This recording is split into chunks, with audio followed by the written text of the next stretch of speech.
Outro dia, assistindo o ICL Notícias do Instituto Conhecimento Liberta, que se você não conhece, precisa conhecer, eu escutei o Eduardo Moreira, que é a pessoa que está à frente do Instituto, eu escutei ele fazer uma pergunta que ficou assim, martelando na minha cabeça desde lá. E já tem o quê? Uma semana que eu escutei essa pergunta. Ele perguntou assim: você opina sobre fatos ou sobre histórias? E normalmente a gente responde, né? Abre o peito e fala: eu opino sobre fatos porque eu busco informação. Pois é. Aí ele pegou essa resposta, essa possível resposta, e desmontou ela todinha. Por quê? Para opinar sobre fatos, é preciso que você esteja lá, no momento em que o fato ocorre. Se você não estava lá, você não opina sobre fatos. E quando eu digo você, eu me incluo, eu também não, tá? Você não opina sobre fatos, você opina sobre histórias. Por quê? Porque alguém contou a história sobre um fato ocorrido. E daí é aquela brincadeira do telefone sem fio. Alguém conta a história da história contada do fato ocorrido. E aí você já sabe onde é que isso vai parar, né? Então a gente precisa ter muita atenção em duas coisas. Primeiro, entender que a gente não opina sobre fatos. Por quê? Porque a nossa experiência de vida é limitada. Você só está onde você está. Você não está em todos os lugares do mundo.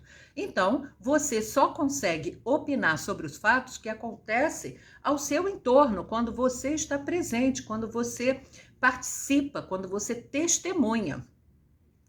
Essa é a primeira coisa. Então, a gente não opina sobre fatos, combinado?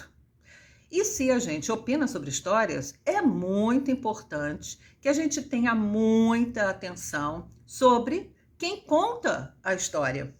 Porque a gente vai ter informação, conhecimento, sempre porque alguém contou essa história. E aí a gente vai buscar, checar essa fonte. Quem é que conta essa história? Essa pessoa ou esse canal de comunicação tem qualificação para contar a história o máximo fidedigna com o fato ocorrido? E a gente precisa ter muita atenção sobre isso. Sabe por quê? Porque como a gente pensa logo que não, eu opino sobre fatos, e a gente, na verdade, está opinando sobre histórias, a gente está correndo o risco de escutar a história que já vem toda deturpada, tomar essa história como verdade, porque você considera que vai opinar sobre o fato, e achar que, de fato, o que você está opinando é sobre o fato. E você esquece que não, é sobre história. Então, vamos tomar cuidado? Quais são as histórias que nós estamos escutando por aí? Quem são as fontes e quais as qualificações? Para você não correr o risco de ficar opinando sem fundamento. Faz sentido para você? E olha só, isso aí vale para o campo pessoal, familiar, social, mundial, político, profissional, em qualquer campo. Fato é fato, história é história.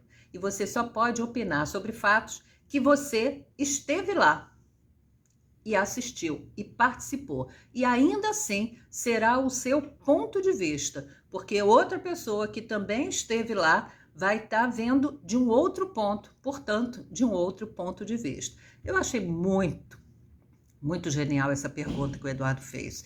E todo dia tem CL Notícias. Se você quer uma fonte responsável para contar as histórias sobre os fatos que andam acontecendo por aí, eu recomendo Instituto Conhecimento Liberta, ICL Notícia e tudo que eles produzem.